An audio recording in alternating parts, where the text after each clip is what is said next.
नारद मुनि कहते हैं कि येन केन प्रकारेण कदाचित कैसे भी यदि कोई सत्संग कर लेता है तो निश्चित जीवन में कहीं ना कहीं ये लाभ देता है।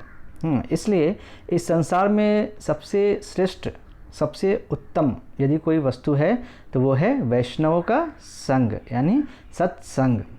और सुखदेव महाराज ने तो यहाँ तक कह दिया है कि संसार का समस्त सुख, मुक्ति या स्वर्ग का सुख, ये सब मिल के भी जो है एक सत्संग के आधे घड़ी की बराबरी नहीं कर सकता है। कितना भी पापी मनुष्य क्यों ना हो, यदि वो एक घड़ी भी सत्संग कर लेता है तो वो परम पवित्र हो जाता है। इस तरह से एक बार एक बहुत बड़ा पापी, मतलब इतना बड़ा पापी कि जीवन में ऐसा कोई पाप नहीं था जो उस व्यक्ति ने नहीं किया था। और ऐसा भी लिखा है, मतलब कि वो जुआ खेलता था, चोरी करता था, सबको चीटिंग करता था, ठगता था, अनेकों प्रकार की निंदा करता था, अनेकों प्रकार के गलत कार्यों में लग्न था। और सबसे बड़ा जो वो पाप करता था वो था किसी भी नित्यांगना के साथ रहता था वो, किसी भी स्त्री का संग करता था वो। ऐसा कोई पाप नहीं था इस संसार में जो वो करता नहीं था, इतना बड़ा पापी था।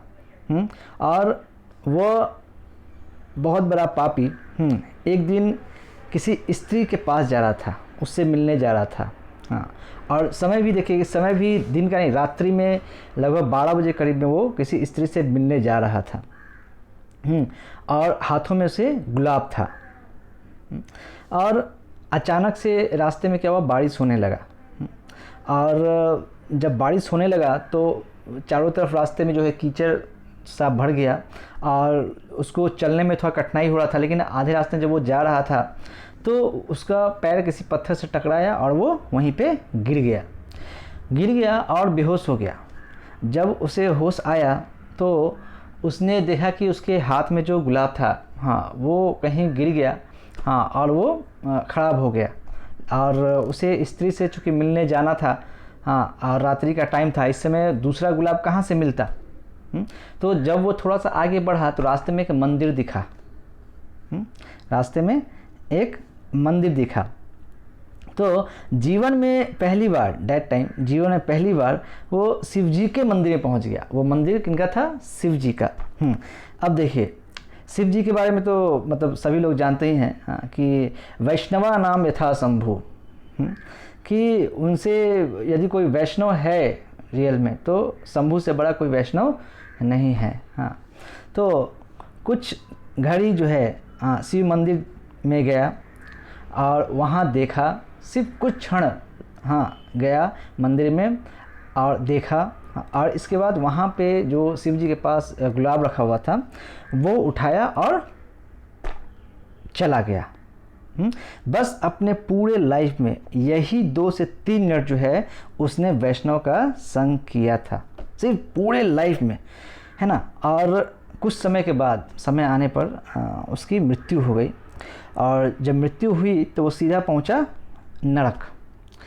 अब नरक में पहुंचा तो वहाँ पे यमराज जी थे और चित्रगुप्त जी थे।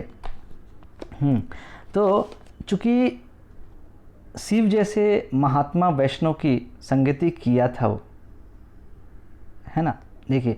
और जब वो नरक में पहुंचा तो वहाँ पे यमराज जी ने चित्रगुप्त जी से पूछा कि क्या है इसका, कितना ये क्या क्या कर्म किया है पृथ्वी पर, जरा मुझे बताओ, हिसाब दो।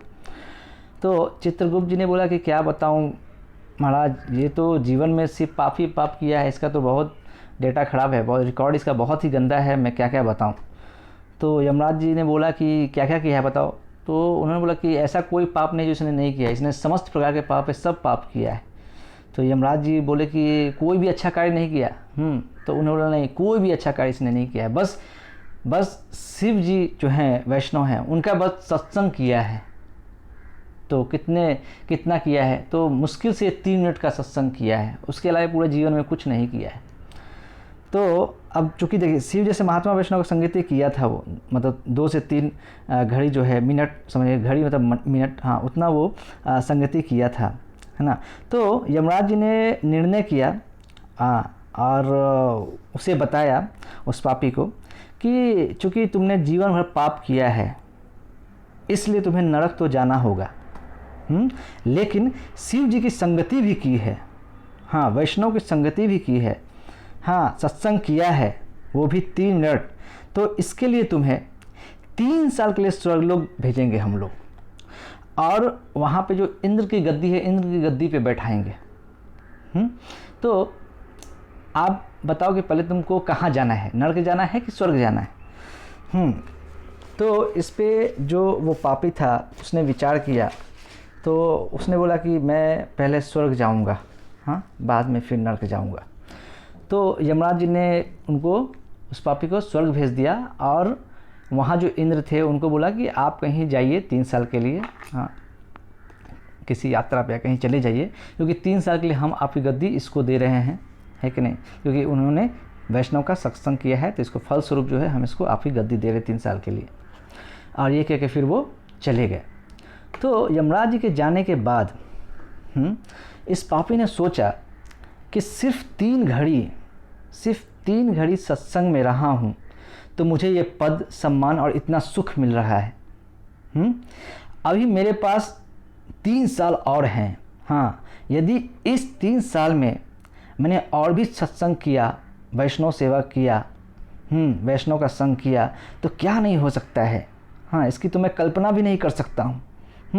तो उसने तुरंत जो है इंद्र की पत्नी सची देवी, हाँ उनको बुलाया शीघ्र, और कहा कि हे माते, हाँ आपके पतिदेव इंद्र का जो पद है मुझे मिला है 3 साल, लेकिन मुझे इस पद में कोई इंटरेस्ट नहीं है। हाँ आप मुझ पे देखिए, मैं बहुत बड़ा पापी हूँ और जैसे तैसे बस स्वर्गलोक आ गया हूँ, है कि नहीं, तो आप मुझ पे कृपा करके हाँ कुछ वैष्णवों को यहाँ पे बुला दीजिए, कुछ वैष्णव को यहाँ बुला दीजिए, ताकि मैं उनका सत्संग मुझे मिल सके, है ना, क्योंकि 3 साल तक मैं इस लोक से, स्वर्गलोक से कहीं आ नहीं सकता, इसलिए आप मुझे कृपा कीजिए और कुछ वैष्णवों को बुला दीजिए। तो वहाँ पे उन्होंने क्या किया कि 3 साल तक एकदम लगातार सत्संग किया उस पापी ने, और सत्संग करने के बाद जो भी इंद्र के पद पे था, तो इंद्र का जो भी संपत्ति था वो सारे जो है उन्होंने सप्तऋषियों को भी दान में दे दिया। और जब वहाँ टाइम पूरा हो गया उनका, तो फिर वो वापस जो है यमराज के पास उनको लाया गया। हाँ तो यमराज जी ने बोला कि देखो तुम्हारा तो नरक जाना तय था, लेकिन 3 साल तुमने वहाँ भी सत्संग किया है ना, तो तुम्हारा जो नरक जाने का जो प्रोग्राम था वो अब कैंसिल हो गया है।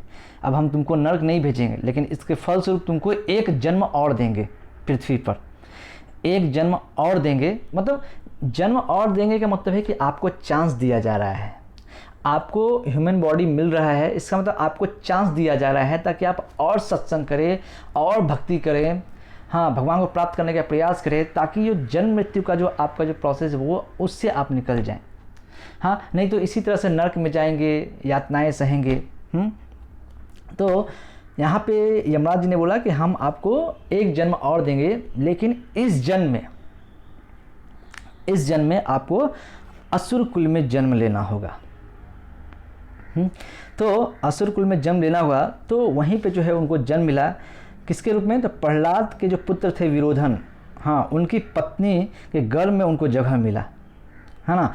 और वही जो है नेक्स्ट बर्थ में जो है, जब उनको विरोधन की पत्नी के गर्भ में जगह मिला, तो उसी बर्थ में वो राजा बलि के रूप में जाने गए, जिसका नाम आप सब लोग जानते होंगे, राजा बलि।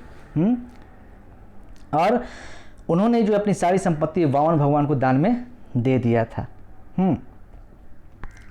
तो आखिर ये जो असुर थे, हाँ असुरों की यह बुद्धि कहाँ से आई, आखिर असुर थे वो, तो उनको ये बुद्धि कहाँ से आई, तो सिर्फ सत्संग से आई। उन्होंने भगवान की ऐसी भक्ति की कि वो आत्मनिवेदन भक्ति के आचार्य बन गए। तो सोचिए उन्होंने कितना सरेंडर किया भगवान को, अपने आप को सरेंडर कर दिया। तो उनको क्या हुआ कि आत्मनिवेदन भक्ति के आचार्य बन गए। तो हम सबको भी जो है उनसे शिक्षा लेके जो है ऐसे ही जो है डिटर्मिनेशन के साथ, उन्होंने क्या उनका डिटर्मिनेशन जो है बहुत हाई था, बहुत हाई। उन्होंने सोच लिया कि पूरा जो लाइफ है हमको वो हमें भगवान को ही देना है, राइट। तो यहाँ पे हमें भी जो है ऐसा ही डिटर्मिनेशन के साथ भक्ति करना चाहिए, सदैव सत्संग करने का प्रयास करना चाहिए, येन केन प्रकारेण, कैसे भी हो बेस के एक्टिविटी में एक्टिव रहना चाहिए। और जो सेवा मिले वो करना चाहिए, भगवान का नाम लेना चाहिए, बेस के क्लास को करना चाहिए, असाइनमेंट करना चाहिए, टेस्ट देना चाहिए। हाँ, और देखिए ये सभी इसलिए है कि आप सब जो है, आप सबका मन जो है सदैव भगवान में जो है लगा रहे। आपका शरीर, आपका मन सब भगवान और भगवान के सेवा में, वैष्णवों की सेवा में जो है लगा रहे। इसलिए ये बेस जो है बना है, आप सब के लिए बना है, ताकि आप सब का जो है कल्याण हो। हरे कृष्णा।